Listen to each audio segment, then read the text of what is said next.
करते हैं अपने चैप्टर का third topic which is salts. हमने देखा था कि एसिड जो होते हैं वो डिफरेंट डिफरेंट टाइप्स के होते हैं, जैसे it can be a sulphuric acid, है ना, जिसे H2SO4 बोलते हैं, HCl हो सकता है हाइड्रोक्लोरिक एसिड, नाइट्रिक एसिड होता है HNO3। तो जब हम किसी भी एसिड में, आपने देखा यहाँ पे प्रोटॉन्स हैं, है ना, हाइड्रोजन एटम्स अटैच है, किसी भी एसिड से अगर हम हाइड्रोजन एटम हटा दें और उसे रिप्लेस कर दें किसी मेटालिक एटम के साथ, मेटालिक एटम्स क्या हो सकते हैं, सोडियम, पोटेशियम, कैल्शियम, आयरन, कोई भी मेटल है, अगर उसको हम इस हाइड्रोजन के साथ रिप्लेस कर दें, जैसे अगर मैंने एक सोडियम एटम में लेके आई, सोडियम एटम को इससे रिएक्ट किया और इसका हाइड्रोजन रिप्लेस करके मैंने बना दिया सोडियम सल्फेट, ठीक है, या फिर यहाँ पे Na ऐड कर दिया और इसकी जगह बना लिया NaCl, ठीक है। इसकी जगह यहाँ पे मान लो कि पोटेशियम लेके आ गए, तो पोटेशियम प्लस नाइट्रिक एसिड क्या हो गया, KNO3, है ना, पोटेशियम नाइट्रेट बन गया। तो ये सारे सब्सटेंसेस क्या है हमारे, इन्हीं को हम कहते हैं salts. So when the hydrogen atom present in any acid is replaced by a metal atom, then you can say that the compound formed is called a salt. Salt generally हम क्या करते हैं, हमारे जो खाने में सॉल्ट डलता है हम उसको बोलते हैं कि ये तो नमक है, ये तो सॉल्ट है, बट सिर्फ वही एक सॉल्ट नहीं होता, हमारे आसपास बहुत टाइप के सॉल्ट्स हमें मिलेंगे और वो सॉल्ट्स कैसे बनते हैं, जब कोई एसिड का हाइड्रोजन एटम किसी मेटल एटम से रिप्लेस होता है। और ये चीज कब होगी, हमने पढ़ा है neutralisation reaction, when an acid reacts with a base, ये मेटल एटम डायरेक्टली किसी एसिड से रिएक्ट नहीं करेंगे, डायरेक्टली रिएक्ट करेंगे तो क्या होगा, कोरोजन हो जाएगा। अब सोडियम को डाल के देखना H2SO4 में, वो एकदम ब्लास्ट हो जाएगा या कोरोड हो जाएगा, वो उसके साथ में रिएक्ट नहीं करेगा और ना ही आपको ये सोडियम सल्फेट देगा। डायरेक्ट एक मेटल को आप किसी एक एसिड के साथ रिएक्ट नहीं कर सकते, तो फिर कैसे करेंगे, उसके लिए हमें चाहिए मेटल का कोई और कॉम्प्लेक्स, कोई और कंपाउंड। तो कोई और कॉम्प्लेक्स कौन होगा हमारा यहाँ पे, बेस। हमें पता है कि अगर मेटल का किसी हाइड्रोक्साइड के साथ कोई कंपाउंड बन रहा है तो ये क्या होता है हमारा बेस, है ना, NaOH हो सकता है, KOH हो सकता है, CaOH हो सकता है, किसी भी मेटल का किसी भी हाइड्रोक्साइड के साथ अगर कोई कंपाउंड है, this is called as base. तो ये कंपाउंड हो गया। अब अगर आप एक बेस को किसी भी एसिड के साथ रिएक्ट करोगे, है ना, बेस एक एसिड के साथ रिएक्ट कर रहा है, तब आपको मिलेगा आपका Na रिएक्ट करेगा कि Cl के साथ और बनाएगा NaCl प्लस आपका जो OH और ये H है, H मिलकर क्या बना लेगा आपका H2O, दैट इज वाटर। ये रिएक्शन हमारी कौन सी रिएक्शन थी, न्यूट्रलाइजेशन रिएक्शन। तो डायरेक्ट एक मेटल एसिड से रिएक्ट नहीं कर सकता, उसका एक कंपाउंड में कन्वर्ट होना जरूरी है। जब मेटल अपने कंपाउंड बनाएगा उसे हम क्या बोलेंगे, base. So when a base reacts with N acid it forms a salt, and salt सिर्फ NaCl या नमक ही नहीं होता है, बहुत टाइप के सॉल्ट्स हमारे एनवायरमेंट में अवेलेबल है। All these are the salts. अब जैसे आप यहाँ पे देख रहे हो, सोडियम क्लोराइड के साथ रिएक्ट कर रहा है, हाइड्रोक्लोरिक एसिड में क्या है आपका क्लोराइड ग्रुप अटैच है, तो जरूरी हो रहा है कि सोडियम भी यहाँ पे रिएक्ट करे, इसकी जगह पोटेशियम भी रिएक्ट कर सकता है, कैल्शियम भी रिएक्ट कर सकता है। There are different type of metals which can react with your hydrochloric acid. तो जब ये मेटल हाइड्रोक्लोरिक एसिड के साथ रिएक्ट करेंगे तो जो आपका कंपाउंड बनेगा वो क्या बनेगा, क्लोराइड, है ना, sodium chloride, potassium chloride, calcium chloride, iron chloride. तो when a metal is reacting with a hydrochloric acid, a particular type of compound is getting formed, एक particular type of salt आपको मिल रहा है, उस salt को आप क्या बोल रहे हो, क्लोराइड। सिमिलरली अगर यहाँ पे सोडियम सल्फेट से रिएक्ट कर रहा था तो सोडियम सल्फेट बना रहा था, इसी तरीके से पोटेशियम करेगा तो पोटेशियम सल्फेट बनाएगा, कैल्शियम करेगा तो कैल्शियम सल्फेट बनाएगा। तो जब सल्फ्यूरिक एसिड के साथ कोई मेटल रिएक्ट कर रहा है तो वो क्या बना रहा है, सल्फेट्स बना रहा है, ठीक है। ऐसे ही नाइट्रिक एसिड के साथ करेगा तो क्या बनाएगा, नाइट्रेट्स। तो sulphates, chloride, nitrates, carbonates, all these salts are dependent upon which type of acid is getting reacted with the metal. जैसा एसिड हमारे मेटल के साथ रिएक्ट करेगा उस टाइप का सॉल्ट हमें यहाँ पे मिलेगा। It can be sulphate, chloride, nitrate, acetate, anything. जैसे हमने एसिड और बेस के केस में देखा था कि whenever an acid or base is dissolved in water तो वो अपने आयंस में ब्रेक हो जाता है एंड ड्यू टू विच वो इलेक्ट्रिसिटी कंडक्ट करवा सकता है। सिमिलरली हमारे जो सॉल्ट्स होते हैं वो भी आयोनिक कंपाउंड्स ही हैं, एसिड और बेस से ही बने हैं ना, तो इनके बीच में जो अट्रैक्शन फोर्स है वो आयंस है। सोडियम यहाँ पे पॉजिटिवली चार्ज है, क्लोरीन यहाँ पे नेगेटिवली चार्ज है। जब आप इसको वाटर में डिसॉल्व करोगे तो ये अपने आयंस में यानी पॉजिटिव एंड सी नेगेटिव में ब्रेक हो जाएगा। तो क्योंकि एक सॉल्ट भी वाटर में जाके डिसॉल्व होकर अपने अपने आयंस में ब्रेक होता है, तो हमारे सॉल्ट्स भी इलेक्ट्रिसिटी कंडक्ट करवा सकते हैं and they are good conductors of electricity when dissolved in water. अगर आप सॉलिड कंडीशन में देखोगे तब वो इलेक्ट्रिसिटी कंडक्ट नहीं करा सकते बिकॉज तब वो मूवेबल नहीं है, अपने आयंस में ब्रेक नहीं होते। But when dissolved in water, since they get dissociated into their ions, they can move, hence they can conduct electricity. हमने different type of salts देखे, जैसे कि NaCl है ना, KCl या फिर कैल्शियम क्लोराइड CaCl2, इन सब में आपको क्या कॉमन दिख रहा है? क्लोराइड क्लोराइड क्लोराइड, तीनों में क्लोराइड है। So these type of salts जिसमें कोई भी एक एलिमेंट, जैसे यहाँ पे क्लोराइड कॉमन है ना, कोई भी एक एलिमेंट अगर कॉमन है तो उसे हम कहते हैं one family and this family is called as chlorides. ठीक है, all these are called as chlorides. Sodium chloride, potassium chloride, calcium chloride, all these are chlorides. Similarly अगर Na2SO4 है ना, या फिर K2SO4 हो गया, या फिर हमारा CaSO4 हो गया, ये सारे क्या है? इन सब में क्या कॉमन दिख रहा है हमें? सल्फेट्स। तो इसकी एक फैमिली बन गई और ये क्या बन गया? सल्फेट्स। सिमिलरली NaNO3 है, सोडियम नाइट्रेट हो गया, या फिर KNO3 पोटेशियम नाइट्रेट हो गया। इनमें क्या कॉमन दिख रहा है हमें? नाइट्रेट। तो ये जो फैमिली हो गई इसको हम क्या बोलते हैं? नाइट्रेट्स। ठीक है, तो these are called as family, जहां पे कोई भी एक एलिमेंट आपका कॉमन होना चाहिए। अब यहाँ हमने क्या देखा कि जो एसिडिक पार्ट है वो कॉमन है। क्लोराइड आपका एसिड से आया था, सल्फेट आपका एसिड से आया था, नाइट्रेट आपका एसिड से आया था।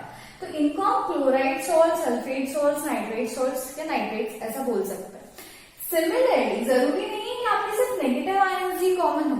आप सोडियम को ही ले लो, यहाँ पे आपका एक सोडियम क्लोराइड बन रहा है, यहाँ सोडियम सल्फेट बन रहा है, यहाँ सोडियम नाइट्रेट बन रहा है। इन तीनों में अगर आप देखो तो आपका सोडियम एलिमेंट कॉमन है ना, तीनों में सोडियम सोडियम सोडियम है, तो इसे क्या बोलोगे आप? Sodium salt. ठीक है, तो आपके सॉल्ट दो कैटेगरीज में डिवाइड हो सकते हैं, on the basis of positive ions and on the basis of negative ions. अगर आपके नेगेटिव आयंस सेम है, सारे एक जैसे हैं, तो आप बोलोगे कि ये एसिडिक ग्रुप जो है इनका वो सेम है। It can be chloride, sulphate, nitrate, acetate, कुछ भी हो सकता है डिपेंडिंग अपॉन कौन से एसिड से वो बन रहा है। सिमिलरली अगर मेटल एटम सेम है, आपका नेगेटिव आयन डिफरेंट हो सकता है, लेकिन आपका पॉजिटिव आयन जो है मेटल है वो अगर सब में सेम है, तो आप क्या बोलोगे? इसका जो बेस था वो सेम था, सेम बेस से सारे फॉर्म हुए हैं। और क्योंकि सोडियम है, जैसे आप बोलोगे सोडियम सॉल्ट है, ये तीनों हो जाएंगे आपके पोटेशियम सॉल्ट। ऐसे ये हो गया आपका कैल्शियम सॉल्ट, जिसमें आपका पॉजिटिव आयन जो मेटल आयन है वो इक्वल होना चाहिए, वो सेम होना चाहिए। So these are called as family of salts, जिसको हम डिवाइड कर सकते हैं ऑन द बेसिस ऑफ कि जो आपका सॉल्ट है वो एसिड से मिल रहा है या फिर वो बेस से सेम मिल रहा है। अब अगर हम पीएच की बात करें, पीएच का मतलब मैंने आप लोगों को लास्ट वीडियो जब बेस पढ़ाया था उसमें क्लियर किया था। पीएच मतलब power of hydrogen atoms, concentration of hydrogen atoms किसी भी सब्सटेंस की कितनी है वो डिटरमाइन करता है उसका पीएच। कम अगर हाइड्रोजन आयंस है इसका मतलब पीएच ज्यादा है, मतलब वो सब्सटेंस कैसा होगा? बेसिक। और अगर हायर हाइड्रोजन आयंस है तो सब्सटेंस का पीएच होगा लोअर और वो सब्सटेंस होगा हमारा एसिडिक। सो एसिडिक के बेसिक प्रॉपर्टीज जो है वो हमें कैसे पता चलती है? उसका एक पैरामीटर क्या है? पीएच। तो अगर एसिड और बेस का पीएच होता है तो सॉल्ट्स का भी पीएच होगा। तो मेनली जितने भी सॉल्ट्स होते हैं वो 7 पीएच ही शो करते हैं, क्योंकि वो एक एसिड और एक बेस से मिलकर बन रहे हैं ना। तो जनरली सारे सॉल्ट जो होते हैं वो एक 7 न्यूट्रल पीएच पे आके रुक जाते हैं। थोड़ा बहुत ऊपर नीचे हो सकता है इम्प्योरिटीज के कारण, but most of the salts are having 7 pH. But there are some salts which can be a bit acidic or bit basic, है ना। किसी का pH 6 भी हो सकता है, मतलब वो थोड़ा सा एसिडिक में जा सकता है रेंज में, या फिर किसी का pH 8 भी हो सकता है, मतलब वो थोड़ा सा बेसिक साइड में भी जा सकता है। तो न्यूट्रल तो हमें समझ में आ जाता है कि एसिड और बेस याद कर रहे हैं तो उनको न्यूट्रल ही बनाना चाहिए, है ना। लेकिन एसिडिक या बेसिक क्यों हो रहा है? तो इसका रीजन है हाइड्रोलिसिस। इसका रीजन को आप एक टर्म होती है हाइड्रोलिसिस ऑफ सॉल्ट, इससे आप डिस्कस कर सकते हो, ठीक है। इससे आपको समझ में आ जाएगा कि क्या होता है। अब हाइड्रोलिसिस का मतलब क्या होता है? हमने देखा किसी भी सब्सटेंस को जब हम वाटर में डिसॉल्व करते हैं तो वो अपने आयंस में ब्रेक हो जाता है, राइट। तो जब वो अपने आयंस में ब्रेक हुआ है उसी प्रोसेस को हम क्या बोलते हैं? Hydrolysis of any substance. अब किसी सॉल्ट को भी आप डिसॉल्व करोगे और वो आयंस में डिसोसिएट हो रहा है तो हम उसे बोलेंगे हाइड्रोलिसिस ऑफ सॉल्ट। हाइड्रोलिसिस कैसे होगा? मान लो NaCl है, मैंने इसको अगर वाटर में डिसॉल्व किया तो क्या होगा? ये H2O में जाएगा and what it is going to form? It will form, देखो Na पॉजिटिव बन जाएगा, Cl नेगेटिव बन जाएगा। आपके जो वाटर आयंस है वो भी एक H+ बनाता है और एक OH- बनाता है ना। ये आपके आयंस आपको मिलेंगे। अब क्या होगा? Na जो है वो OH के साथ में रिएक्ट करेगा, Na पॉजिटिव है, OH नेगेटिव है, ये इसके साथ रिएक्ट करेगा। सिमिलरली H पॉजिटिव है, Cl नेगेटिव है, ये दोनों आपस में रिएक्ट करेंगे और ये क्या बना लेगा? NaOH plus HCl। अब आप यहाँ देख रहे हो कि NaOH क्या है? आपका एक बेस, ठीक है, बट HCl आपका यहाँ पे क्या है? एसिड। तो जब आपने एक सॉल्ट को वाटर में डिसॉल्व किया तो what you are getting a base and a acid. और जब आप बेस और एसिड को रिएक्ट कर रहे थे तो आपको सॉल्ट और वाटर मिल रहा था। मतलब ये रिएक्शन कैसी है? ये रिवर्सिबल रिएक्शन है। ब्रेक करोगे तो ये बन जाएगा और अगर आप इन दोनों को रिएक्ट करोगे तो आपका सॉल्ट और वाटर बन जाएगा। This is a reversible reaction. अब आप यहाँ देख रहे हो कि NaOH आपका एक स्ट्रॉन्ग बेस है और HCl आपका एक स्ट्रॉन्ग एसिड है। तो जब एक स्ट्रॉन्ग एसिड एक स्ट्रॉन्ग बेस के साथ रिएक्ट कर रहा था और एक सॉल्ट बना रहा था तो आपका जो सॉल्ट है उसका पीएच क्या होगा? न्यूट्रल। एक स्ट्रॉन्ग एसिड एक स्ट्रॉन्ग बेस के साथ रिएक्ट कर रहा है, दोनों की रिएक्शन हुई, उसने जो सॉल्ट बनाया है वो उसका जो पीएच होगा वो क्या होगा? न्यूट्रल, बीच में आना चाहिए, ना ही एसिडिक होगा ना ही बेसिक होगा। बट क्या जरूरी है कि हमेशा एक स्ट्रॉन्ग एसिड स्ट्रॉन्ग बेस से ही रिएक्ट करे? ऐसा जरूरी है क्या? नहीं। अगर मैं एक स्ट्रॉन्ग एसिड ले लूं, मान लो मैंने HCl ले लिया, स्ट्रॉन्ग एसिड है, इसको एक स्ट्रॉन्ग बेस से रिएक्ट करने की बजाय मैंने इसको एक वीक बेस से रिएक्ट किया। आपको पता है कि अमोनियम हाइड्रोक्साइड जो है वो एक वीक बेस है ना, कंप्लीटली डिसोसिएट वाटर में जाके नहीं हो पाता। ये एक स्ट्रॉन्ग एसिड है, कंप्लीटली आयनाइज हो जाता है। तो जब हम एक स्ट्रॉन्ग एसिड को एक वीक बेस के साथ में रिएक्ट करेंगे तो आपके कंपाउंड्स क्या क्या बनेंगे? देखो, जब ये दोनों आपस में रिएक्ट करेंगे तो क्या होगा? सबसे पहले तो अपने आयंस बनाएंगे, है ना। एक H पॉजिटिव आयन मिलेगा आपको, एक Cl नेगेटिव आयन मिलेगा, इसका आपको एक NH4 पॉजिटिव आयन मिलेगा प्लस आपका OH नेगेटिव आयन मिलेगा। अब आपका NH4 प्लस और Cl माइनस ये दोनों आपस में रिएक्ट करेंगे, क्या बनाएंगे? NH4Cl प्लस ये H पॉजिटिव और ये OH नेगेटिव आपका बनाएगा H2O।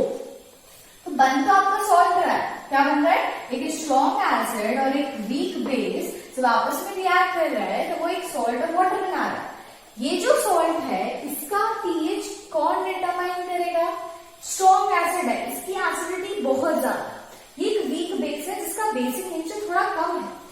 तो आपका ये वीक बेस आपके स्ट्रॉन्ग एसिड के साथ जब रिएक्ट हो रहा है तो क्या इसमें इतनी काबिलियत है, इतनी कैपेबिलिटी है कि इतना वीक होने के बाद एक स्ट्रॉन्ग एसिड का पीएच को नीचे ले आए? जब रिएक्शन होती है तो क्या होता है? स्ट्रॉन्ग बेस अपना पीएच यहाँ शिफ्ट करेगा और जो स्ट्रॉन्ग एसिड होगा वो अपना पीएच यहाँ शिफ्ट करेगा। बेस का पीएच ये है और स्ट्रॉन्ग एसिड का पीएच ये, दोनों एक दूसरे को न्यूट्रलाइज भी करेंगे तो कितना कर पाएंगे, है ना। रिजल्टेंट जो आपका पीएच आ रहा है वो पीएच किस रेंज में मिलेगा आपको? एसिड के रेंज में ही मिलेगा। हो सकता है कि इसका पीएच अप्रोक्सीमेटली 6 पीएच है, ठीक है, एग्जाम्पल है। तो 6 क्या है? एसिडिक है। सॉल्ट जनरली मैंने कहा 7 पीएच के होते हैं, लेकिन जब आप एक स्ट्रॉन्ग एसिड को वीक बेस के साथ रिएक्ट करते हो तो आपको जो सॉल्ट मिलेगा वो कैसा बनेगा? एसिडिक पीएच का मिलेगा। और मान लो कि जब आप NH4Cl सॉल्ट को वाटर में डिसॉल्व करोगे, वाटर में डिसॉल्व करने के बाद आपको दोबारा से आपके ये कंपाउंड्स मिल जाएंगे, रिवर्सिबल रिएक्शन है। आपको HCl मिलेगा और आपको NH4OH मिलेगा। NH4OH जो है इसका बेसिक नेचर है, तो बेसिक नेचर के हिसाब से इसका पीएच कम है और ये एसिड है, एसिड के नेचर के हिसाब से इसका पीएच हाई है ना। मतलब मान लो इसका पीएच 2 है और इसका पीएच 9 है, इस तरीके से। तो आपका जो सब्सटेंस है वो रिजल्टेंट क्या मिल रहा है आपको, एसिड, स्ट्रॉन्ग एसिड मिल रहा है। तो जब आप एक ब्लू लिटमस पेपर को उसके अंदर इंसर्ट करोगे तो आपको वो रेड में टर्न होता हुआ नजर आएगा। इसका मतलब आपको जो रिजल्टेंट सोल्यूशन बना है सॉल्ट का वो कैसा है, एसिडिक नेचर का है। अब जरूरी नहीं है हमेशा कि आपका एसिडिक सोल्यूशन ही बने। मान लो मैंने एक स्ट्रॉन्ग बेस ले लिया, स्ट्रॉन्ग बेस क्या है मेरा, NaOH, NaOH स्ट्रॉन्ग बेस है। इसको मैंने एक मान लो वीक एसिड क्या ले लिया पर H2CO3 कार्बोनिक एसिड ले लेते हैं, बताया था ना मैंने वीक एसिड है। तो जब ये वीक एसिड को आप स्ट्रॉन्ग बेस के साथ रिएक्ट करोगे, अगेन क्या होगा, आयंस बनेंगे, Na+ बनेगा, OH- बनेगा, H+ बनेगा, यहाँ पे 2H+ बना देते हैं, प्लस यहाँ पे CO3 2- बनेगा।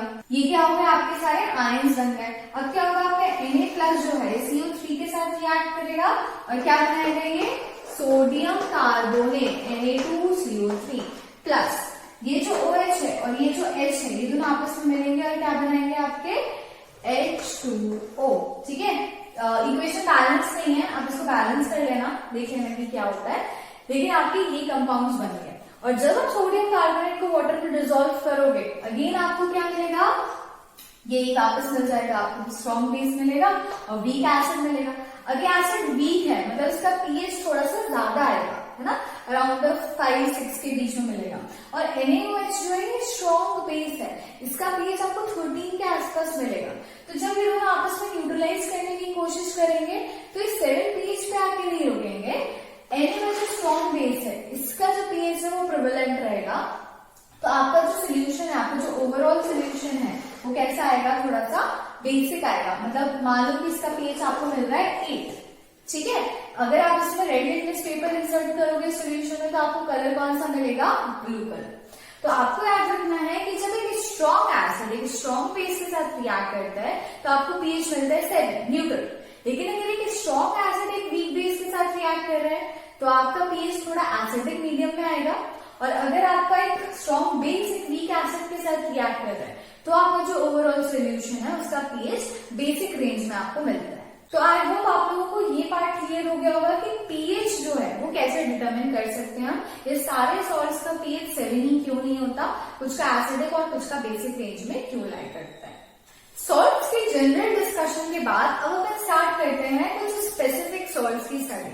There are so many salts, हम इतने सारे सॉल्ट्स नहीं पढ़ सकते, लेकिन कुछ जो इंपॉर्टेंट सॉल्ट्स हैं जो आपके सिलेबस से रिलेटेड हैं हम उनको डिटेल में भी डिस्कस करते हैं। तो हमारा पहला जो सॉल्ट है वो क्या है, सोडियम क्लोराइड। ये बहुत इंपॉर्टेंट है, इसको आप डेली देखते हो। आप खाना खाते हो तो खाने में जो आपको सॉल्ट डालते हैं हम वो कौन सा होता है, sodium chloride. Sodium Na chloride Cl, तो इसका जनरल फॉर्मूला क्या होगा, NaCl। इसकी रिएक्शन मैं आपको कई बार बता चुकी हूँ। जब आप अपना एक स्ट्रॉन्ग बेस, कौन सा बेस था हमारा, NaOH, स्ट्रॉन्ग बेस को हम अपने स्ट्रॉन्ग एसिड इसके साथ HCl के साथ रिएक्ट करते हैं तब आपको क्या मिलता है, NaCl और वाटर। ये वाली रिएक्शन में बहुत बार पढ़ चुके हैं। तो यही रिएक्शन है द फॉर्मेशन ऑफ NaCl। जब strong base strong acid HCl के साथ रिएक्ट करेगा तो आपको सॉल्ट देगा NaCl which is sodium chloride. इसको हम कॉमन सॉल्ट भी कहते हैं। यही कॉमन सॉल्ट व्हाइट कलर का होता है और जो भी हम खाना बनाते हैं, हमारे खाने में जो नमक डालते हैं वो एक्चुअली यही वाला नमक होता है। इसे हम कॉमन सॉल्ट भी कहते हैं जो हमारे खाने में डलता है। और बेसिकली यही जो सॉल्ट है जो अभी तक हम जानते थे कि नमक क्या होता है वो यही होता है। इसके अलावा और सॉल्ट्स भी होते हैं जो आज हमने देख लिया। अब इधर हम इसके पीएच की बात करें तो जैसे अभी हमने पढ़ा था, स्ट्रॉन्ग एसिड है, स्ट्रॉन्ग बेस के साथ रिएक्ट कर रहे हैं, तो ये जो सॉल्ट है कैसे सॉल्ट होगा आपका, न्यूट्रल सॉल्ट है ना, न्यूट्रल होगा। इसका पीएच कितना होगा, 7 के आसपास आएगा। ठीक है, NaCl की ना बात करो कि मिलता कहाँ से है, तो हमें पता है हमारा सी वाटर है ना। सी में आपने देखा है नमक होता है, बहुत ज्यादा खारा पानी होता है जिसको हम डेली लाइफ पे यूज नहीं कर सकते।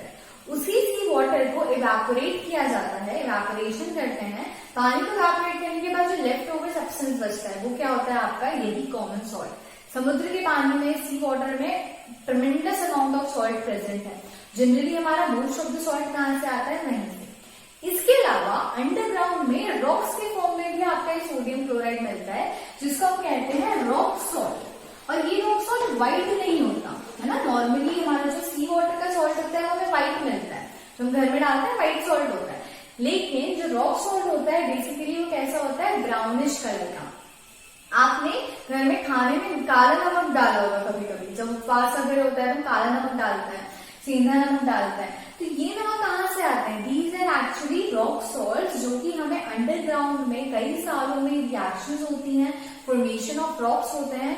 उन रॉक्स को हम डिगिंग करते हैं, जैसे हम कोल की माइनिंग करते हैं ना, ऐसे ही हम एक रॉक सॉल्ट की माइनिंग करते हैं, उनको निकालते हैं, फिर उनको प्योरीफाई करते हैं, उनको एज ए सॉल्ट फिर यूज करते हैं। फॉर्मूला वही होता है, काला नमक और आपका जो व्हाइट नमक है दोनों क्या होता है, NaCl ही है। बट ये जो व्हाइट होता है ये आपको सी वाटर से मिलता है, और जो आपको ब्राउनिश होता है वो आपका रॉक सॉल्ट होता है, जो आपको पत्थरों से नीचे अर्थ की डिगिंग से मिलता है।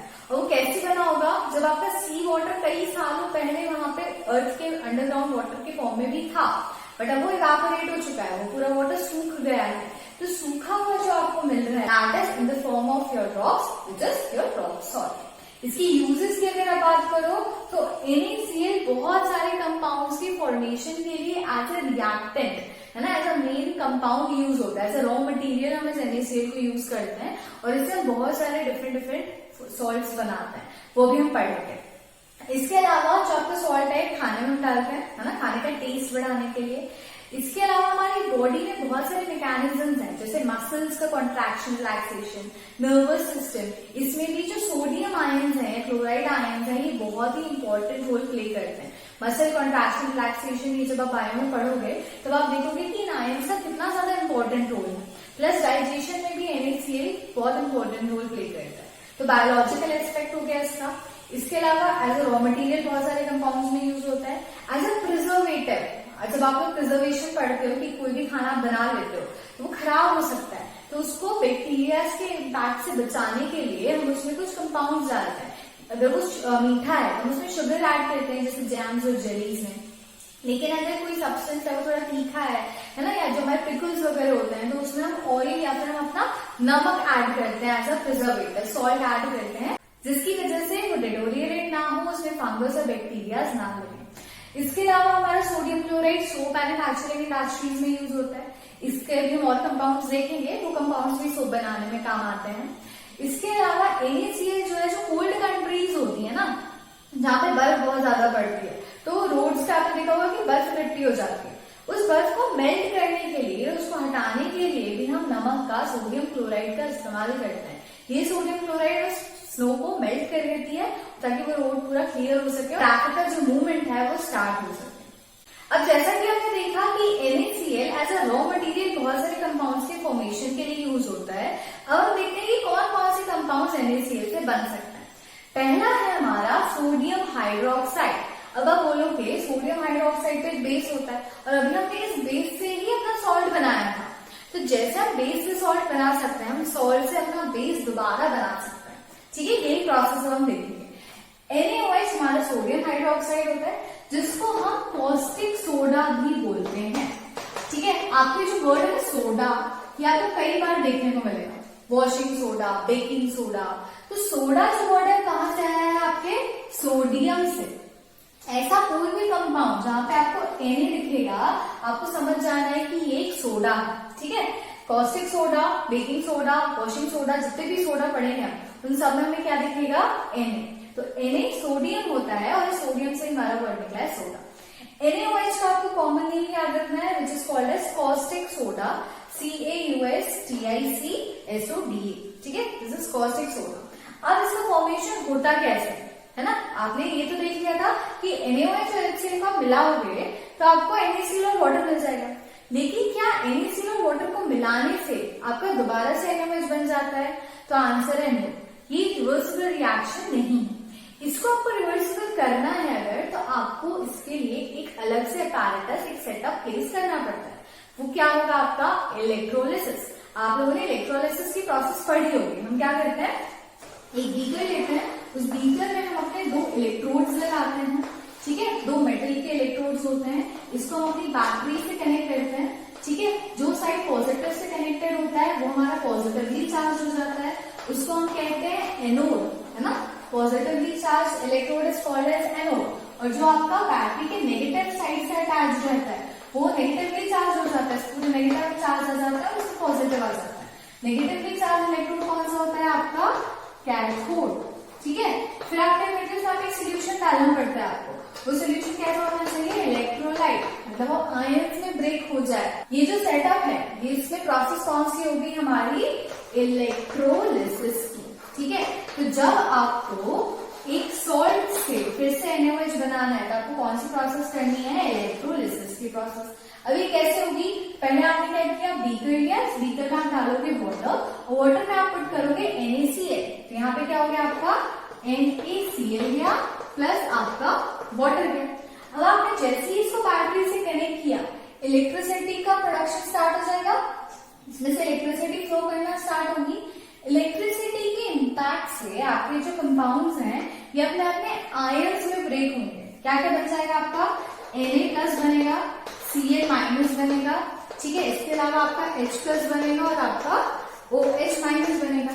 ये सारे आयंस आपके फॉर्म हो जाएंगे। अब आप देख रहे हो कि आपका Na जो है वो क्या है, पॉजिटिव है, और यहाँ OH जो है वो नेगेटिव है। तो ये पॉजिटिव और नेगेटिव आयंस दोनों आपस में इंटरैक्ट कर देंगे और क्या बना लेंगे, NaOH, ठीक है, NaOH बना लेंगे। इसके अलावा आपको याद रखना है कि यहाँ पे 2 मॉलिक्यूल्स ऑफ NaCl आपको लेना है, ताकि आपके 2 क्लोरीन बने। 2 Cl नेगेटिव आपस में रिएक्ट करेंगे, क्या बनाएंगे, Cl2, which is chlorine gas. अब आप देख रहे हो ये जो क्लोराइड आयंस हैं कैसे, नेगेटिवली चार्ज है, opposite attracts. Negatively charge ion कहाँ जाएंगे, आपके एनोड पे, क्योंकि एनोड आपको पॉजिटिव है, नेगेटिव और पॉजिटिव अट्रैक्ट करता है, तो एनोड पे आपकी जो क्लोरीन गैस है वो इवॉल्व होगी। सिमिलरली यहाँ पे जो H है वो क्या होगा आपका, पॉजिटिव दिख रहा है आपको, है ना, पॉजिटिव है, तो पॉजिटिव आयंस किसकी तरफ अट्रैक्ट होंगे, आपके नेगेटिव इलेक्ट्रोड की तरफ। तो ये पॉजिटिव आयंस कहाँ जाएंगे, आपके कैथोड साइड में, और यहाँ पे आपकी H2 गैस लिबरेट होगी। तो आपको 2 गैसेस मिल रही है, एनोड पे क्लोरीन गैस मिलेगी, कैथोड पे आपको हाइड्रोजन गैस मिलेगी, और ये जो NaOH है ये भी आपके कैथोड के पास में आपको मिलता है, ठीक है। कैथोड के आसपास आपको डिसॉल्व स्टेट में आपका NaOH मिल जाएगा। तो आपने देखा कि आपको 3 कंपाउंड्स मिल रहे हैं, है ना। आपके मिले थे सिर्फ NaCl और वाटर को आपने इलेक्ट्रोलिसिस करवाया, तो आपको क्या क्या मिल रहा है, NaOH मिल रहा है, जो आपको बनाना था कॉस्टिक सोडा, प्लस आपकी 2 गैसेस इवॉल्व हो रही है, एक बन रही है आपकी क्लोरीन और एक बन रही है आपकी हाइड्रोजन गैस, ठीक है। अब जो हमारा NaOH है इसके बहुत सारे यूजेस हैं, है ना। ये सोप और डिटर्जेंट मैन्युफैक्चरिंग इंडस्ट्रीज में यूज में आ सकता है, टेक्सटाइल मैन्युफैक्चरिंग इंडस्ट्रीज में, प्लस आपने देखा कि NaOH से हम NaCl बना सकते हैं, तो सॉल्ट मैन्युफैक्चरिंग के लिए हम NaOH को यूज कर सकते हैं। इसके अलावा ऑयल और ग्रीसिंग इंडस्ट्रीज होती है, उसमें भी हम NaOH को यूज कर सकते हैं। दूसरा आप देख रहे हो, आपको क्या मिल रहा है, क्लोरीन गैस दिख रही है। ये क्लोरीन गैस एक बहुत अच्छा ऑक्सीडाइजिंग एजेंट है, प्लस ये ब्लीचिंग एजेंट है। ब्लीच करना मतलब किसी भी चीज को ऑक्सीडाइज करके उसको कलरलेस कर देना, है ना। या फिर बैक्टीरियाज और जर्म्स को किल करने की जो प्रोसेस होती है उसको हम बोलते हैं डिसइंफेक्ट करना। तो जो हमारे स्विमिंग पूल्स वगैरह होते हैं उनमें क्लोरीन गैस डाली जाती है ताकि बैक्टीरियाज किल हो जाए। Plus polyvinyl chloride, hydrochloric acid, ऐसे डिफरेंट कंपाउंड्स उसमें क्लोरीन इन्वॉल्व होती है, उसमें भी आपकी क्लोरीन गैस आप यूज कर सकते हो एज ए रॉ मटेरियल। इसके बाद आपका हाइड्रोजन गैस इन्वॉल्व हो रही है, तो हाइड्रोजन गैस जो होती है वो आपकी हाइड्रोजनेशन में, जब ऑयल और फैट्स बनते हैं तो आपको एल्केन्स का हाइड्रोजनेशन करना होता है, उसमें double bond triple bond add करना होता है। उस टाइम पे आपकी हाइड्रोजन गैस यूज होती है एल्केन्स के मैन्युफैक्चरिंग में, एल्कोहल्स के मैन्युफैक्चरिंग में, एल्डिहाइड्स में, हाइड्रोकार्बन्स में, हर जगह आपकी हाइड्रोजन गैस का बहुत ज्यादा यूटिलाइजेशन है। अब आपने देखा ये 3 तो मेन कंपाउंड्स आपके बन रहे हैं, बट क्या जरूरी है कि जितनी क्लोरीन बनी है वो सारी की सारी एनोड पे चले जाए और जितनी हाइड्रोजन है वो सारी की सारी कैथोड पे चले जाए। हो सकता है कि कुछ अमाउंट ऑफ हाइड्रोजन और क्लोरीन आपस में रिएक्ट करें, H पॉजिटिव और Cl नेगेटिव आपस में भी रिएक्ट कर सकते हैं ना।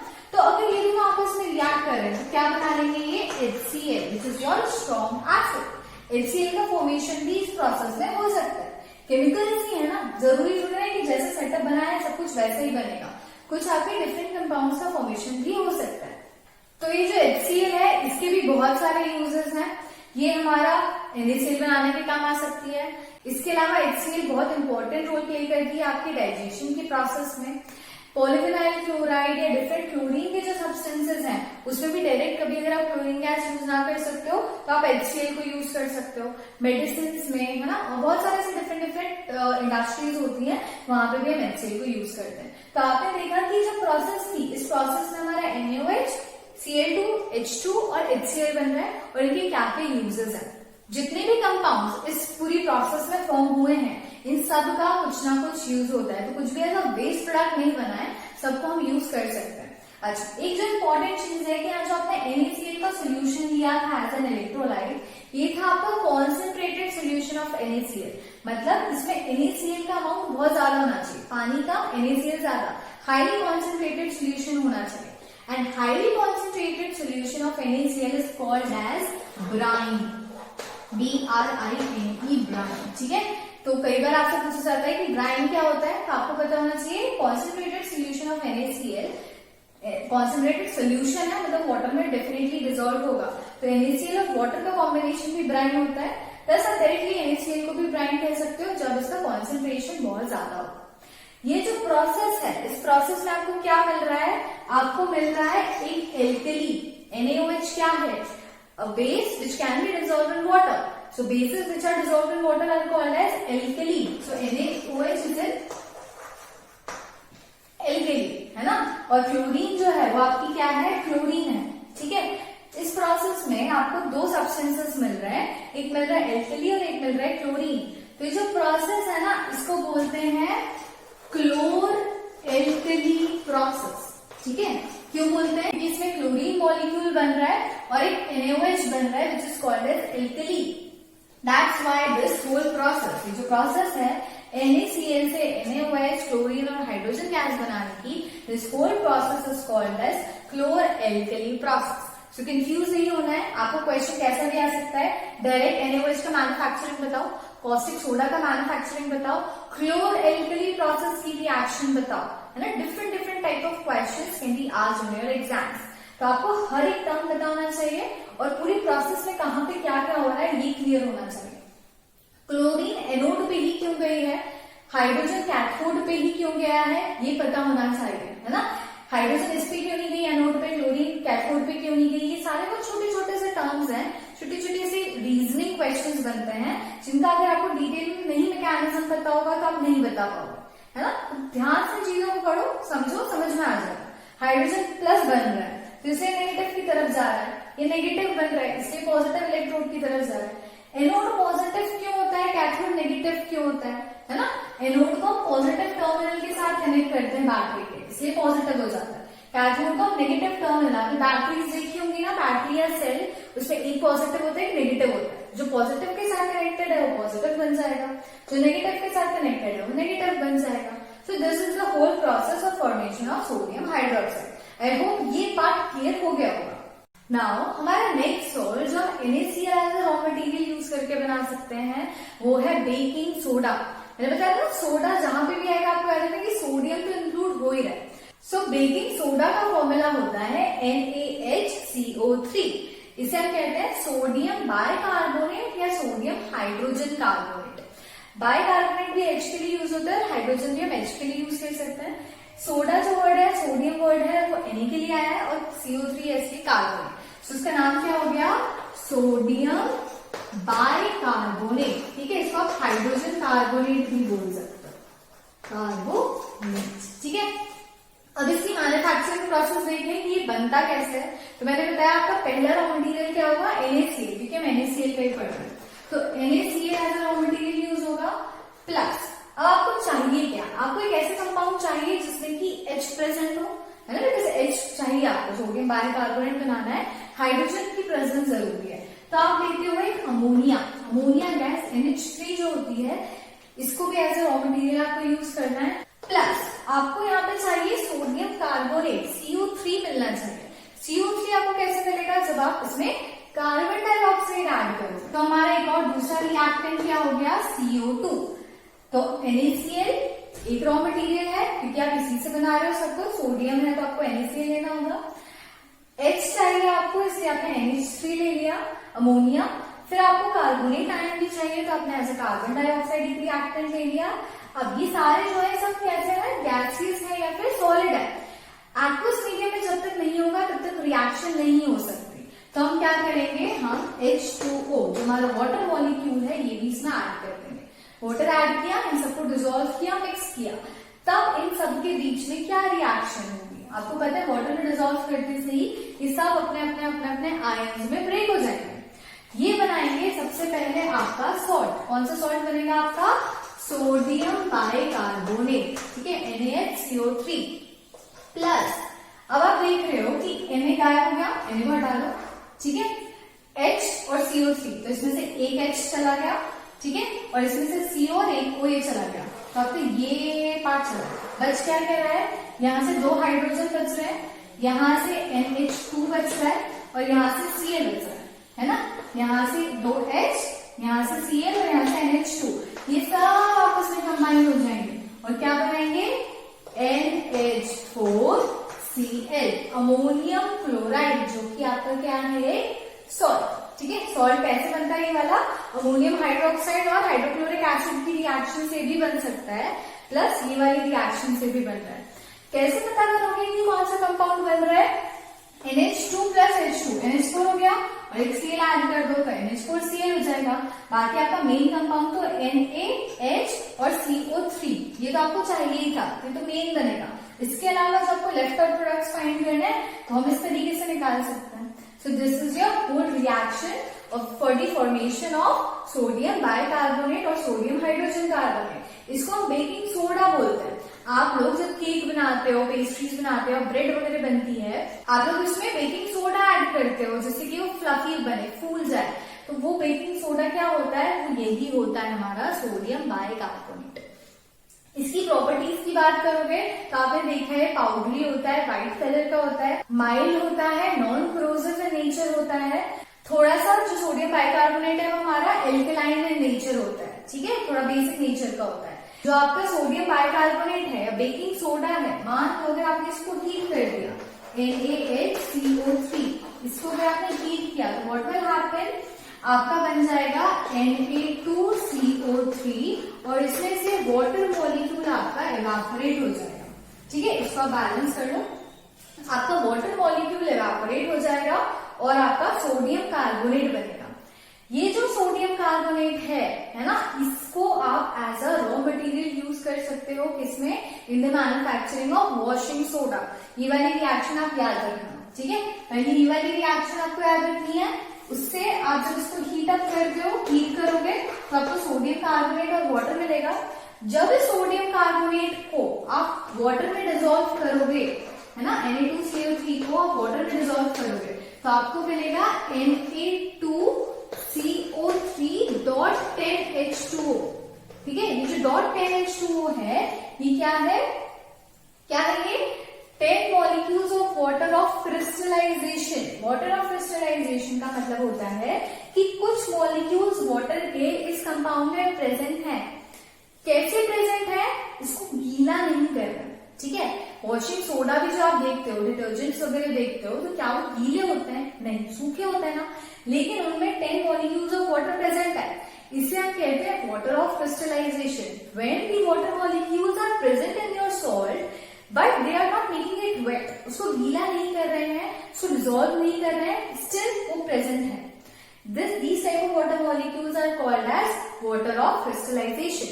तो जब आपके सोडियम कार्बोनेट में आपने वाटर ऐड किया ना, बहुत सारा इसमें वाटर ऐड किया और इसको क्रिस्टलाइज किया तो आपका बनता है sodium carbonate .10H2O। This is called as your washing soda. Baking soda के बाद नेक्स्ट मैं आपको ये पढ़ाने वाली थी वॉशिंग सोडा, बट क्योंकि अब रिएक्शन सेम है तो साथ में ही देख लेते हैं। प्रिपरेशन ऑफ बेकिंग सोडा की रिएक्शन ये है, इसी रिएक्शन में जो आपका सोडियम बाइकार्बोनेट बना है उसको पहले आप हीट करोगे, फिर उसमें 10 मॉलिक्यूल्स ऑफ वाटर ऐड करोगे, वाटर ऑफ क्रिस्टलाइजेशन ऐड हो जाएगा 10 मॉलिक्यूल्स, जो आपका सब्सटेंस बना है वो क्या है, आपका वॉशिंग सोडा। तो बेकिंग सोडा से आप वॉशिंग सोडा भी बना सकते हो, ये इसका एक मेन यूज हो गया है, ठीक है। NaOH CO3 को जब आप हीट करते हो तो आपको सोडियम कार्बोनेट मिलता है, वाटर मिलता है, अरे हाँ यहाँ पे CO2 भी मिलता है ना, कार्बन डाइऑक्साइड भी निकलेगी। इक्वेशन आप देखना बैलेंस करके CO2 गैस भी यहाँ पे इवेपोरेट होती है। ये जो सोडियम कार्बोनेट है, जब आप इसको वाटर में डिसॉल्व करोगे तो आपको सोडियम कार्बोनेट और 10H2O मिलेगा। This is called as washing soda. तो बेकिंग सोडा से वॉशिंग सोडा बना सकते हो, ठीक है, एज अ रॉ मटेरियल काम कर रहा है। पूरी रिएक्शन अगर आप देखो तो वॉशिंग सोडा बनाने के लिए NaCl आपका रॉ मटेरियल था। इससे पहले ये बना, फिर इससे ये बना और फिर इससे ये बना। बेकिंग सोडा के बहुत सारे यूजेस हैं। पहला यूज तो मैंने बताया आपको कि जो केक या पेस्ट्रीज या फिर जो ब्रेड बनती है उसकी मैन्युफैक्चरिंग में हम बेकिंग सोडा ऐड करते हैं। ये जो NaCl है हीट होता है जिसमें से कार्बन डाइऑक्साइड गैस निकलती है। ये जो कार्बन डाइऑक्साइड गैस है ना, ये जब निकलती है, इवेपोरेट होती है, ऊपर की तरफ बढ़ती है तो ये पोर्स बना देती है। तो आपकी जो ब्रेड होती है वो फ्लफी होती है, या आपका केक का जो बेस है वो फ्लफी होता है। वो किस वजह से होता है? क्योंकि इसमें से यही CO2 गैस निकल रही होती है, तो वो पोर्स बना के और निकल जाती है, इसलिए। इसके अलावा आपको ये चीज याद रखनी है कि जो आपका सोडियम कार्बोनेट है ना, ये भी फॉर्म होगा जब आप सोडियम बाइकार्बोनेट को हीट करते हो। बेकिंग सोडा हीट हुआ, जैसे ओवन में गया हीट होना स्टार्ट होगा तो सोडियम कार्बोनेट बनता है। ये जो सोडियम कार्बोनेट है ये बिटर होता है टेस्ट में, ठीक है। तो आपका जो केक है वो बिटर हो सकता है, ब्रेड बिटर बन सकती है। तो इसके लिए हम क्या करते हैं, कभी भी बेकिंग सोडा डायरेक्टली नहीं डालते हैं। आप लोगों ने कई बार जो केक की रेसिपीज होती है उसमें बोलते हैं कि आधा चम्मच बेकिंग सोडा डालो, 1 चम्मच बेकिंग पाउडर डालो। तो बेकिंग सोडा बेकिंग पाउडर में डिफरेंस क्या होता है? आपका जो बेकिंग पाउडर होता है वो कॉम्बिनेशन होता है 2 सॉल्ट का, ठीक है। जो आपका बेकिंग पाउडर है उसमें 2 चीजें होती है, एक तो आपका सोडियम बाइकार्बोनेट ही होता है, ठीक है, जो आपका बेकिंग सोडा होता है, प्लस इसमें कुछ एसिड्स होते हैं, कुछ ऑर्गेनिक एसिड्स जैसे कि टार्टरिक एसिड, ठीक है। टार्टरिक एसिड टाइप के कुछ ऑर्गेनिक एसिड्स भी प्रेजेंट होते हैं जो आपके इस सोडियम कार्बोनेट की अगर प्रेजेंस है, ये हीट हुआ और ये बना, तो इसका जो बिटर नेचर है ना उसको न्यूट्रलाइज कर देते हैं कौन? आपका है टार्टरिक एसिड। अगर ये प्रेजेंट नहीं है, मान लो आपने बेकिंग पाउडर नहीं डाला, तो क्या होगा? आपका जो केक है थोड़ा सा बिटर बन सकता है, कड़वा बनेगा। तो आप लोगों को हमेशा याद रखना है, बेकिंग सोडा तो डालते ही डालते हो, साथ में आपको बेकिंग पाउडर डालना है। Baking powder is a mixture of your baking soda plus N acid. कोई भी एसिड हो सकता है, यहाँ मैंने टार्टरिक एसिड बोला है, इसकी जगह आप कोई और एसिड भी यूज कर सकते हो। ऑर्गेनिक एसिड होना चाहिए, है ना, HCl मत डाल देना, ठीक है। कौन सा एसिड डालेंगे? कोई भी वीक एसिड या ऑर्गेनिक एसिड आप उसमें डाल सकते हो। आप नहीं डालते थे, मार्केट में वो मिलता है ऑलरेडी। तो this is your baking powder. इसका काम क्या होता है कि ये जो सोडियम कार्बोनेट बना है ये बिटर होगा, तो इसकी बिटरनेस को न्यूट्रलाइज करना, कम कर देना, this is the function of your acid. इसके अलावा बेकिंग सोडा जो आपने देखा NaCO3, अगर आप इसको किसी एसिड के साथ, मान लो H2SO4 के साथ रिएक्ट करते हो, तो इस प्रोसेस में क्या होगा? आपका एक सॉल्ट बनेगा, मान लीजिए सोडियम सल्फेट बन रहा है, Na2SO4 बन रहा है, प्लस मान लो Na2CO3 भी बन रहा है, CO3 भी बन रहा है, प्लस वाटर मॉलिक्यूल भी बन रहा है और प्लस CO2 भी बन रही है। तो आपको ये सारी चीजें इंपॉर्टेंट नहीं है, मेन आपको क्या इंपॉर्टेंट है? ये कार्बन डाइऑक्साइड गैस। जब आपका बेकिंग सोडा किसी एसिड के साथ रिएक्ट करता है तो वो कार्बन डाइऑक्साइड गैस रिलीज करता है। ये कार्बन डाइऑक्साइड गैस सबसे ज्यादा इंपॉर्टेंट है किस केस में? फायर एक्सटिंग्विशर्स में। फायर एक्सटिंग्विशर्स में क्या होता है, जैसे मान लीजिए ये आपका टैंक है, इस टैंक में आपका बेकिंग सोडा फिल्ड है, बहुत सारा बेकिंग सोडा फिल्ड है। यहाँ पर एक ऐसी ट्यूब लगी हुई होती है, इस तरीके से ट्यूब इसके साथ अटैच होती है। इस ट्यूब में आपका एसिड फिल्ड होता है, जनरली H2SO4 ही होता है, इसकी जगह आप कोई और एसिड भी डाल सकते हो, क्योंकि आपको तो पता है एसिड किसी भी एसिड के साथ रिएक्ट करेगा तो CO2 बननी है। कोई भी एसिड ले सकते हो, मान लो H2SO4 है, फिर क्या होता है? ये नॉब लगी हुई होती है, ठीक है। ये नॉब का अरेंजमेंट ऐसा होता है कि जैसे ही आप ये नॉब प्रेस करोगे वैसे ही जो ट्यूब है ये ब्रेक हो जाएगी और ये ट्यूब गिर जाएगी नीचे, ठीक है। ट्यूब नीचे जाएगी तो क्या होगा? जो सारा का सारा H2SO4 है ये आपके सोडियम बाइकार्बोनेट सोल्यूशन, यहाँ पे सोडियम बाइकार्बोनेट का सोल्यूशन रहता है, ये इसके अंदर चला जाएगा, ठीक है। तो आपकी ये पूरी रिएक्शन कैरी आउट होगी और उसमें से CO2 गैस निकलेगी। ये जो CO2 गैस है क्या करेगी? आपको पता है कि फायर जो है वो कंबशन की प्रोसेस है, and combustion takes place only in the presence of oxygen. Environment में जो ऑक्सीजन है, जब तक आग को ऑक्सीजन मिलती रहेगी वो जलती रहेगी। कार्बन डाइऑक्साइड जो रिलीज हुई है वो क्या करेगी? वो ऑक्सीजन का जो एनवेलप है उसको ब्रेक करेगी। मान लो कि यहाँ पे पूरा ऑक्सीजन है, मान लो जैसे कि ये आग है, यहाँ पे पूरी आग जल रही है, तो यहाँ पे क्या होगा? ऑक्सीजन है ना, वो ऑक्सीजन मिलती जा रही है और ये जो आग है बर्न होते जा रही है। पर जैसे ही आपने प्रेस किया CO2 रिलीज क्या करेगी, ऑक्सीजन को हटाएगी और खुद आके यहाँ पे एक एनवेलप बना लेगी। यहाँ पे आपको CO2 का एक एनवेलप बन जाएगा। अब क्योंकि CO2 यहाँ पे है और ऑक्सीजन पीछे हो गई, ऑक्सीजन यहाँ पे है और CO2 यहाँ पे आ गई, तो क्या होगा, ये जो आग है इसको ऑक्सीजन मिल रही है क्या, नहीं मिल रही। जैसे मान लो कि मुझे ठंड लग रही है, तो ठंड जब तक मेरे कॉन्टैक्ट में मुझे ठंड लगेगी, लेकिन जैसे ही मैंने स्वेटर पहन लिया तो अब वो जो कोल्ड एयर है वो मेरे कॉन्टैक्ट में नहीं आ रही है, मुझे ठंड लगना थोड़ा सा बंद हो जाएगी। सिमिलरली आपने कार्बन डाइऑक्साइड का एनवेलप चढ़ा दिया, ऑक्सीजन पीछे हो गई, तो जो आपकी फायर है उसको ऑक्सीजन नहीं मिलेगा कंबशन करने के लिए, तो व्हाट विल हैपन, ऑक्सीजन पीछे हो गई, कार्बन डाइऑक्साइड अंदर गई, ऑक्सीजन नहीं मिल रही है, धीरे से आपकी आग जो होगी वो बुझ जाएगी। तो फायर एक्सटिंग्विशिंग के लिए हम यही अपैरेटस यूज करते हैं। जो हमारे फायर एक्सटिंग्विशर्स होते हैं ना रेड कलर के, आप सोचते हो कि कई बार किसके अंदर से क्या है, जैसे फ्यूम्स निकलती है, CO2 निकलती है, तो वो इसी वजह से निकलती है। ठीक है, आपका एसिड और आपका बेकिंग सोडा ये दोनों आपस में रिएक्ट करते हैं और CO2 गैस रिलीज करते हैं, जिसकी वजह से आपका जो आग है, फायर है, वो बुझ जाती है due to the lack of oxygen. उसको ऑक्सीजन नहीं मिल पाती, उसके कॉन्टैक्ट में नहीं आ पाती, इसलिए पूरी आग बुझ जाती है। अब नेक्स्ट सॉल्ट है हमारा वॉशिंग सोडा। इसकी प्रिपरेशन हम देख चुके हैं कि NaCl, अमोनिया, कार्बन डाइऑक्साइड को जब रिएक्ट कर रहे थे, सोडियम बाइकार्बोनेट बना रहे थे, तो सोडियम बाइकार्बोनेट की हीटिंग से आपको सोडियम कार्बोनेट मिल रहा था। तो जो आपका सोडियम कार्बोनेट होता है Na2CO3, ये एनहाइड्रस है। एनहाइड्रस है मतलब इसमें वाटर प्रेजेंट नहीं है, इसको हम सोडा ऐश भी बोलते हैं। ठीक है, सोडा ऐश। ऐश कैसी होती है, एकदम ड्राई होती है ना, ऐश आप जला देते हो तो जो बचता है वो ऐश होती है, तो क्योंकि ड्राई होता है that's why it is called as soda ash. Anhydrous होता है, इसमें वाटर प्रेजेंट नहीं है। जब आप इसमें 10 मॉलिक्यूल्स ऑफ वाटर ऐड करते हो, है ना, Na2CO3 में जब आपने प्लस 10H2O किया, 10 मॉलिक्यूल्स ऑफ वाटर ऐड किए, तो आपको जो कंपाउंड मिलता है Na2CO3.10H2O। ये जो कंपाउंड है आपका, ये क्या है आपका वॉशिंग सोडा। अब वॉशिंग है तो इसका मतलब आपको समझ में आ रहा होगा क्या करता होगा, ये वॉशिंग में हेल्प करता है। इसकी मेजर प्रॉपर्टी है क्लींजिंग एजेंट, है ना, किसी भी सब्सटेंस को क्लीन करने में, टेक्सटाइल इंडस्ट्रीज में कपड़ों को क्लीन करने में जनरली हम ये वॉशिंग सोडा यूज करते हैं।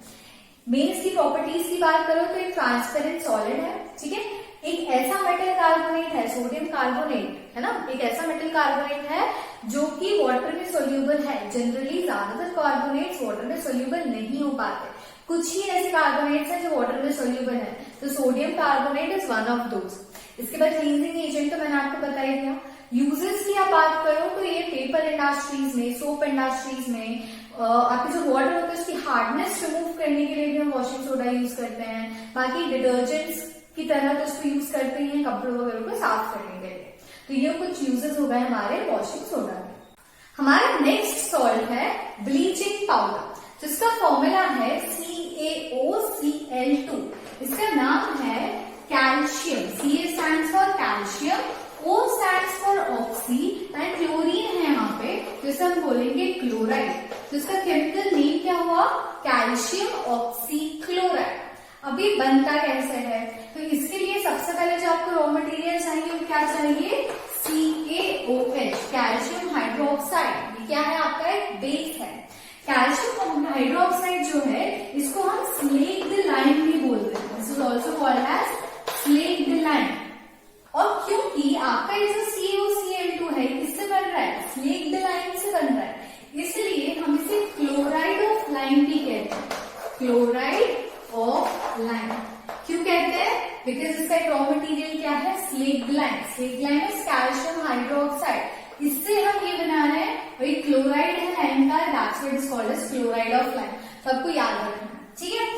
अब ये जो आपका कैल्शियम हाइड्रोक्साइड है, जब आप उसको रिएक्ट करवाते हो क्लोरीन के साथ में, क्लोरीन गैस आप उसमें इंसर्ट करते हो, तब आपको मिलता है calcium oxychloride plus water molecule.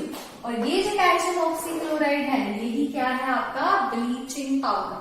अब अगर आप कैल्शियम ऑक्सीक्लोराइड की प्रॉपर्टीज की बात करो तो ये व्हाइट कलर का पाउडरी सब्सटेंस होता है जिसमें स्ट्रॉन्ग क्लोरीन की स्मेल आती है। क्लोरीन प्रेजेंट है ना यहाँ पे, तो इसमें आपको स्ट्रॉन्ग क्लोरीन की स्मेल आएगी। प्लस ये कोल्ड वाटर में सोल्यूबल है, ठंडे पानी में आप डालोगे तो ये डिसॉल्व हो जाता है। इसको अगर आप एक एसिड के साथ ट्रीट करो, मान लो CaOCl2 है, इसको अगर आपने एसिड, मान लो H2SO4 के साथ अगर मैं इसको रिएक्ट करवा रही हूँ तो ये क्या करेगा, ये बनाता है कैल्शियम सल्फेट, एक और सॉल्ट बनता है, प्लस Cl2 गैस लिबरेट होती है, प्लस H2 गैस लिबरेट होती है। ब्लीचिंग पाउडर में जो आपका मेन ब्लीचिंग एजेंट है ना, जो ब्लीचिंग कर सकता है, ब्लीचिंग का मतलब क्या होता है, कलर सब्सटेंस को कलरलेस कर देना, तो मेन जो ये काम कर सकता है वो कौन है, आपकी क्लोरीन ही है ना। अगर क्लोरीन प्रेजेंट नहीं होगी तो ऑक्सीडेशन नहीं होगा, ब्लीचिंग एक्शन परफॉर्म नहीं हो सकता। तो मेन जो आपका ब्लीचिंग एजेंट है वो क्लोरीन ही है। जब भी आपके किसी कपड़े पे मान लो कि कलर्ड सब्सटेंसेस हैं तो हो सकता है कि इसमें एसिड का यूज किया गया हो, तो जब आप ब्लीचिंग पाउडर को डालते हो उस पर, वो एसिड से रिएक्ट करता है तो वो क्लोरीन गैस रिलीज करता है, और यही क्लोरीन गैस आपकी जो कलर्ड सब्सटेंसेस हैं उसको कलरलेस बना देती है, उसको ब्लीच कर देती है। इसलिए हम इसको लॉन्ड्रीज में, कपड़ों में क्लीनिंग के लिए ब्लीचिंग एजेंट की तरह यूज करते हैं। इसके अलावा कैल्शियम ऑक्सीक्लोराइड के और क्या क्या यूजेस हो सकते हैं, क्योंकि इसमें क्लोरीन गैस निकल रही है तो अभी ये डिसइंफेक्टेंट की तरह भी यूज करते हैं हम इसे। स्विमिंग पूल्स में जहाँ पे भी क्लोरीन गैस की जरूरत होती है वहां पे अगर हम इसको डाल दें तो जितने भी बैक्टीरियाज होंगे वो सब मर जाएंगे, हमारा वाटर डिसइंफेक्ट हो जाएगा। इसके अलावा क्लोरोफॉर्म, क्लोरोफॉर्म का फॉर्मूला होता है CHCl3, है ना, इसमें भी क्लोरीन यूज हो रही है, तो क्लोरोफॉर्म के फॉर्मेशन में भी आपका ब्लीचिंग पाउडर यूज होता है। इसके अलावा क्लोरीन से रिलेटेड जितने भी सब्सटेंसेज हैं उनको बनाने के लिए भी हम calcium oxychloride that is a bleaching powder इसे यूज कर सकते हैं। नाउ हमारा नेक्स्ट सॉल्ट है प्लास्टर ऑफ पैरिस, जिसका फॉर्मूला होता है CaSO4.12H2। CaSO4 तो आपको पता है क्या है, कैल्शियम सल्फेट, है ना, calcium sulphate is your CaSO4। अभी जो हाफ H2O है, हाफ को लिखते हैं हेमी, हाफ, ठीक है, और वाटर ऐसे आप क्या बोलोगे, हाइड्रेट। तो इसका केमिकल नेम क्या हो गया, calcium sulphate hemihydrate. Half water molecule इसमें प्रेजेंट है, इसको हम जनरली POP भी कहते हैं, है ना। POP आपने टर्म प्लास्टर ऑफ पैरिस सुना होगा। कभी मान लो अगर किसी का एक्सीडेंट हो जाए, उसकी बोन्स में फ्रैक्चर हो, तो बोन्स को सेट करने के लिए doctors plaster of Paris use करते हैं। इसके अलावा टॉयज मैन्युफैक्चरिंग में, हमारे मूर्तियां वगैरह बनती हैं उनको बनाने में, डिफरेंट इंडस्ट्रीज में डिफरेंट पर्पस के लिए हम POP यूज कर सकते हैं। प्लस हमारे लैब्स में कई इंस्ट्रूमेंट्स होते हैं, मान लो उसमें से एयर लीक हो रही है या कुछ लीकेज हो रहा है, तो लीकेज को बंद करने के लिए भी हम प्लास्टर ऑफ पैरिस यूज करते हैं। अब ये प्लास्टर ऑफ पैरिस बनता कैसा है, तो इसका रॉ मटेरियल है जिप्सम। जिप्सम एक सब्सटेंस होता है जो कि प्लास्टर ऑफ पैरिस बनाने में हेल्प करता है। जिप्सम का फॉर्मूला होता है CaSO4.2H2। ये भी कैल्शियम सल्फेट है जिसमें 2 molecules of water of crystallization present है। इसको जब आप हीट करते हो, और हीट आपको कैसे करना है, एट 100 डिग्री सेल्सियस और 373 डिग्री केल्विन, या तो आप इतने केल्विन पे या फिर इतने सेल्सियस पे अगर आप इस सब्सटेंस को हीट करोगे अंडर कंट्रोल्ड कंडीशंस, क्योंकि अगर 2 मॉलिक्यूल्स ऑफ वाटर है यहाँ पे पूरे के पूरे इवेपोरेट हो गए तो आपको सिर्फ कैल्शियम सल्फेट मिलेगा, जिसमें आपकी POP की जितनी भी प्रॉपर्टीज है वो नहीं होंगी। तो हमें क्या करना है, इसको कंट्रोल्ड कंडीशन में इवेपोरेट करना है ताकि हाफ मॉलिक्यूल ऑफ वाटर रहे, पूरा का पूरा इवेपोरेट ना हो और ना ही थोड़ा ज्यादा उसमें रह जाए, ताकि आपको मिले CaSO4.12H2O, ठीक है। और इसमें से क्या होगा, फिर 1.5 वाटर मॉलिक्यूल्स इवेपोरेट हो जाएंगे। सो this is your reaction for the formation of your plaster of Paris. अब आप यहाँ देख रहे हो कि half molecule of water present है। इज इट पॉसिबल कि सिर्फ half molecule of water he present रहे? नहीं, है ना। कोई भी एक कंपाउंड है तो वो कंप्लीट मॉलिक्यूल ही बनाता है, कभी आधा मॉलिक्यूल यहाँ आधा मॉलिक्यूल यहाँ, ऐसा नहीं होता। तो ये हमारी थ्योरेटिकल रिएक्शन है। प्रैक्टिकल रिएक्शन कैसे होगी, आपको उसका एक मॉलिक्यूल लेने की बजाय 2 molecules of calcium sulphate .2H2 आपको यहाँ पे लेना। अब 2 मॉलिक्यूल्स अगर इसके लेते और इसको 100 डिग्री सेल्सियस पे हीट कर दो तो आपको क्या मिलेगा, 2 molecules of calcium sulphate .H2O। Half H2O था ना, और 2 मॉलिक्यूल्स हुए तो हाफ प्लस हाफ कितना हो गया, 1। तो आपको मिल गया 2 molecules of calcium sulphate .H2O plus 1.5 plus 1.5 कितना हो जाएगा, 3। तो क्या 3 मॉलिक्यूल्स ऑफ वाटर यहाँ के लिबरेट हो जाते हैं, ठीक है, this is your practical reaction, this is your theoretical reaction. ये जो सब्सटेंस है ये क्या है, जिप्सम। अब ये जो प्लास्टर ऑफ पेरिस आपका यहाँ बना है, इसमें जब आप वाटर डिसॉल्व करोगे तो आपको आपका जिप्सम दोबारा से यहाँ पे मिल जाता है। जब प्लास्टर ऑफ पेरिस में वाटर डालते हैं तभी वो फिर से सेट हो जाता है, जो स्ट्रक्चर हमने दिया है वही स्ट्रक्चर बना लेता है। तो क्यों बनाता है, क्योंकि वो जिप्सम बन जाता है। प्रॉपर्टीज की बात करो तो प्लास्टर ऑफ पेरिस एक व्हाइट कलर का पाउडर है ना, बहुत अच्छा सेटिंग एजेंट है, किसी भी स्ट्रक्चर में सेट हो जाता है और उसके बहुत सारे यूजेस तो हमने पढ़े ही हैं। और हीट करने पे जिप्सम प्लास्टर ऑफ पेरिस बनाता है, और प्लास्टर ऑफ पेरिस में अगर आप वाटर ऐड करते हो तो आपका फिर से जिप्सम बन जाता है। तो ये हो गई आपकी प्रॉपर्टीज। अब आप सोच रहे होंगे मैं इतनी देर से वाटर ऑफ क्रिस्टलाइजेशन बोल रही हूँ, तो इसका एक्चुअल मीनिंग है क्या? सो वाटर ऑफ क्रिस्टलाइजेशन, जब भी आप किसी सॉल्ट में वाटर मॉलिक्यूल्स अटैच करो, वो वाटर मॉलिक्यूल जो उसके स्ट्रक्चर का एक पार्ट बन जाए, है ना, ये वाटर मॉलिक्यूल्स फ्री नहीं होने चाहिए, उसके स्ट्रक्चर में होने चाहिए। अगर फ्री होंगे, मतलब अगर वाटर मॉलिक्यूल अलग है और मैं किसी कंपाउंड में डालू तो वो वेट हो जाता है ना, लेकिन अगर फ्रीली ना एग्जिस्ट करते हैं, उसके स्ट्रक्चर का एक पार्ट हो, तो वो आपके कंपाउंड को वेट नहीं करते। तो आपको प्लास्टर ऑफ पेरिस ऑल्दो उसके अंदर half molecules of water present है, बट स्टिल वो वेट नहीं होता। सिमिलरली आपके वॉशिंग सोडा में 10 molecules of water of crystallization थे, लेकिन वो भी पाउडरी रहता है, वो गीला नहीं है, वेटनेस नहीं आती उसके अंदर। सो वाटर ऑफ क्रिस्टलाइजेशन क्या करता है, आपके स्ट्रक्चर का एक पार्ट होता है, इसकी प्रॉपर्टीज देता है, इसको कलर्स प्रोवाइड करता है, प्लस इसको वेट नहीं करता। एग्जाम्पल के लिए आपका एक सब्सटेंस होता है कैल्शियम सल्फेट पेंटाहाइड्रेट, 5H2 अगर इसमें प्रेजेंट है, कैल्शियम सल्फेट पेंटाहाइड्रेट, ये होता है आपका ब्लू कलर का एक सब्सटेंस, ठीक है। बट जब आप इसको हीट अप करते हो, इसके सारे के सारे 5 मॉलिक्यूल्स ऑफ वाटर आप इवेपोरेट कर दो, सिर्फ आपको क्या बचे, कैल्शियम सल्फेट आफ्टर हीटिंग। तो क्या होगा, ये कैल्शियम सल्फेट आपका कैसा होता है, कलरलेस व्हाइट कलर का सब्सटेंस बन जाता है। और इसको जब आप फिर से वाटर में डिसॉल्व करते हो, ये फिर से कैल्शियम सल्फेट पेंटाहाइड्रेट बनाता है, जिसका ब्लू कलर वापस आ जाता है। तो आपका जो वाटर ऑफ क्रिस्टलाइजेशन है, यह आपकी सॉल्ट को प्रॉपर्टीज भी प्रोवाइड करता है, प्लस कलर्स भी प्रोवाइड करता है। अगर ये नहीं होगा तो इस सॉल्ट की जो प्रॉपर्टीज हैं, वो प्रॉपर्टीज ये सॉल्ट एग्जिस्ट नहीं कर पाएगा, प्रॉपर्टीज सारी की सारी चली जाएंगी। वाटर ऑफ क्रिस्टलाइजेशन की प्रेजेंस से ही कलर्स एंड प्रॉपर्टीज आती हैं, ठीक है। जैसे वॉशिंग सोडा है, उसमें अगर आप 10 molecules of water of crystallization add नहीं करोगे तो वॉशिंग सोडा की जो डिटर्जेंट वाली प्रॉपर्टीज हैं वो उसमें नहीं रहेंगी, उसे सोडियम कार्बोनेट बनकर रह जाएगा, ठीक है। तो वाटर ऑफ क्रिस्टलाइजेशन समझ आ गया। आज हमने meaning of salts, different types of salts, NaCl से कौन कौन से सॉल्ट्स बनते हैं, डिफरेंट टाइप ऑफ और सॉल्ट्स कौन से होते हैं, प्लस उनकी प्रिपरेशन प्रोसेस, उनकी प्रॉपर्टीज एंड उनके यूजेस, ये सब हमने देखे। लास्ट हमने वाटर ऑफ क्रिस्टलाइजेशन देखा। आई होप आप लोगों को इतना पार्ट क्लियर हो गया होगा। इस पार्ट में आपको कोई भी डाउट है तो आप लोग मुझसे पूछ सकते हो।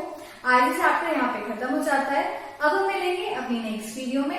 तब तक के लिए अपना ध्यान रखिए, खुश रहिए, मुस्कुराते रहिए। Bye bye.